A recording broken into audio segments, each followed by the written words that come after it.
Pito ka mga farmers sa non-cooperative misaad sa gobernador nga ilang palambuon ang taghatag sa gobyerno na CFBWM. Si Mr. Fernando Ripan, ang presidente sa Gamatafa, kung gagmay mamingwitay sa taganaan Fisher Folks Association, mipalanog sa ida dako nakalipay nga ang kagamhanan sa lalawigan sa Surigao del Norte, mihatag ni ining mga kagamitan sa pangisda. Laong si Mr. Ripan, ija tagbalik saysay ang nahitabo nila sa pag-abot ni Odette na hurutan ila mga panginabuhi. Paminahon ta sa ijang dakong pagpasalamat. Sa panahon ni Odette, nahurot, gajudan na mo panginabuhi. Busa nang inahanlang kami na nalalay ng gobyerno. Kama naghinay-hinay na sa kami, daya mo buhi. Kaluyan sa Ginoo, mga makaharvest kami kuman September o last week na August. Kada harvest, mga 4 tons ang ma-produce na mo. Nagsalamat kami sa provincial government kay Gob na tagbuhusan ni dyan ng budget ang magsasakasan ng mangingisda. Samtang, si Mrs. Fatima Imatilio kay Presidente og Tag-Ija sa MTJ Farm Training and Assistance Center sa may Barangay Kapalayan, Surigao City, mipabati sab sa ija na mainito na pagpasalamat ngadto kan Governor Lyndon Barbers sanan sa kagamhanan ng lalawigan. Paminahon ta nija pagpasalamat. Dako na amo pasalamat na isa kami sa recipient to receive these government facilities from Department of Agriculture under the leadership of our beloved Governor Lyndon Barbers. Dako natabang sa amo ining composting facilities. Why? As one of the learning site of agriculture, we are training students, youth, farmers, mga even fisher folks on how to engage in organic fertilizer. So we are training, that's one of our national certificate assessment because we are TESDA accredited. We are accepting scholars for agriculture crops production NC1 and we have organic agriculture production NC2.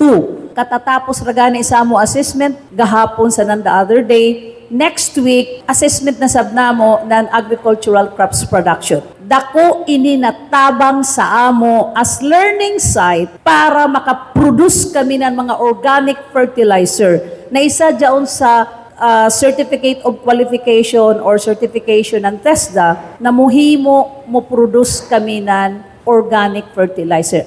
Dako ininatabang sa amo bilang learning site.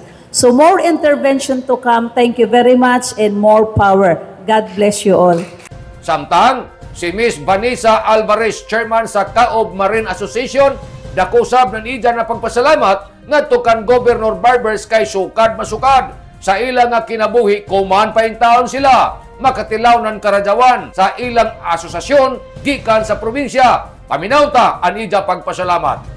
Kami mga taga-barangay Kaob, dako karadyo na pasalamat namo sa Kangob na ini na project, na abot sa amo, na sa pagkakuman, pagkajud kami ini naka-benefits kibali nakadawat ng ini na mga item. Gob, salamat karadyo, sa tanan ini naghikay ng ini na programa, dako karadyo ng pasalamat. Sanan ang iba na mga nagpakadawat, simpre siguro kamo excited gajud kamo, nagrabe gajud ka. Garbo nato na nakadawat kita ni na programa. Salamat gajud ka Rajaw and God bless ato ni Jutanan. Tana magpaladyon ini. Salamat ka Rajaw. Samtang si Rafi E. Barunday, ang presidente sa De Oro Farmers Association Incorporated sa lungsod ng Socorro, mipabati sa ilang dako na kalipay tungod sa waya sila pasagdi ni Governor Barbers. Laong nidya, sila nagproblema sa una alang sa pag-abono sa ilang humay. Kay kung mupalit sila og abono nga sintetik, arang man kamahal. Kay kung way ing-ani na programa, maglisod sila sa iabono sa ilang mga tanom na humay. Kay pobre man in taon sila. Samtang si Mr. Barunday ni pasalig at tubangan sa mga bisita nga more productive, sustainable, sa non-profitable, puhon maloying Ginoo. Paminaw ta ang iyang pamahayag. Kami nagpasalamat nga sa nga nakadawat ini nga hinabang sa DE kay kami na problema doon bis among pang-abono sa kuan mami na ang among prior commodity is rice. Then ang synthetic fertilizer is aramang kamahal.